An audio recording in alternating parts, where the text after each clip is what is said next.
Oke, Assalamualaikum warahmatullahi wabarakatuh. Jumpa kembali dengan Yo Libels menyenangkan. Untuk pertemuan sekarang, kita akan membahas tentang klasifikasi makhluk hidup, di mana materi ini adalah di pembelajaran biologi kelas 10 semester ganjil. Video ini dibuat oleh saya sendiri, yaitu Sri Murniati sebagai guru biologi di SMA Negeri 15 Garut. Untuk pemberian nama makhluk hidup, scientific name itu nama ilmiahnya kita mengacu kepada aturan tata nama binomial nomenklatur yang dikemukakan oleh ilmuwan yang bernama Carolus Linnaeus, di mana sistem binomial nomenklatur merupakan sistem atau cara yang digunakan untuk pemberian nama ilmiah makhluk hidup dengan menggunakan dua kata dari bahasa Latin.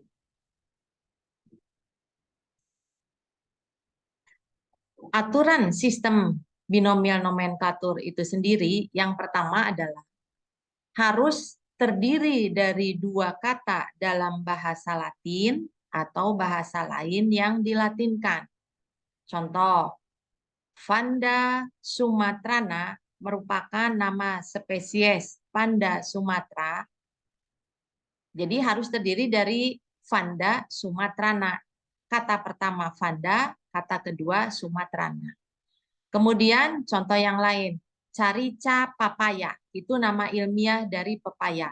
Nah, tadi kan aturannya harus menggunakan bahasa Latin atau bahasa lain yang dilatinkan. Nah, di sini Vanda sumatrana itu sebenarnya diambil dari nama ditemukannya, yaitu di daerah Sumatera. Sehingga Sumatera kemudian dilatinkan bisa digunakan sebagai nama ilmiah Vanda itu sendiri. Kemudian Carica papaya juga.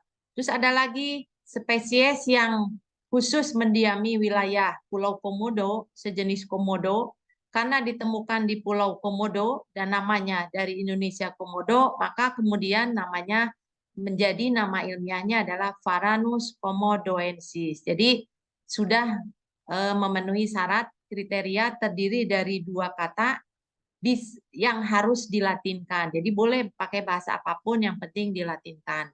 Kemudian aturan yang kedua dalam tata nama binomial nomenklatur adalah kata pertama merupakan penunjuk genus, sedangkan penulisannya huruf awalnya harus menggunakan huruf kapital. Sedangkan kata kedua merupakan penunjuk spesies dan penulisannya menggunakan huruf kecil.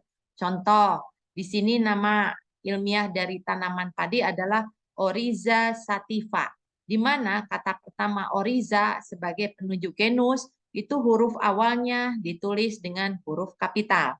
Sedangkan kata kedua yaitu sativa merupakan penunjuk spesies ditulis dengan huruf kecil. Begitu juga dengan nama ilmiah jeruk lemon yaitu Citrus limon.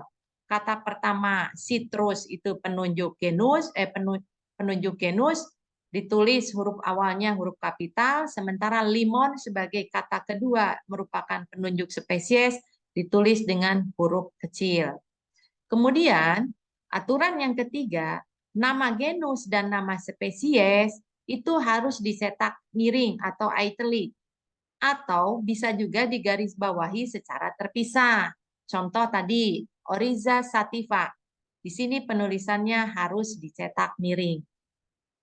Kemudian, aturan yang keempat, nama atau singkatan nama deskriptor atau penemu atau deskriptornya dapat dituliskan di belakang nama spesies dengan menggunakan huruf tegak dan tanpa garis bawah.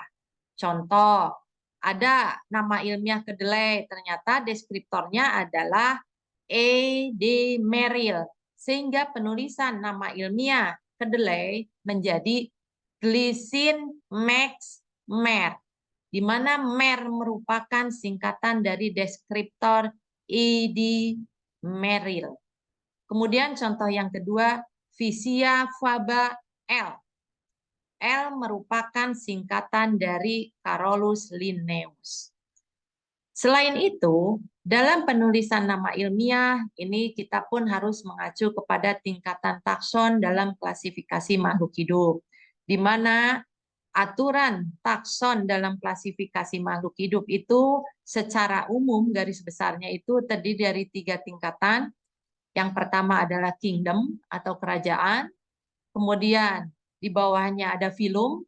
Filum itu adalah untuk hewan, sementara takson divisio itu untuk tumbuhan. Kemudian ada kelas, ordo, famili, genus, dan spesies. Demikian materi kita hari ini tentang tata nama pemberian nama ilmiah makhluk hidup sesuai dengan aturan tata nama binomial nomenklatur. Saya akhiri dengan wassalamualaikum dan terima kasih.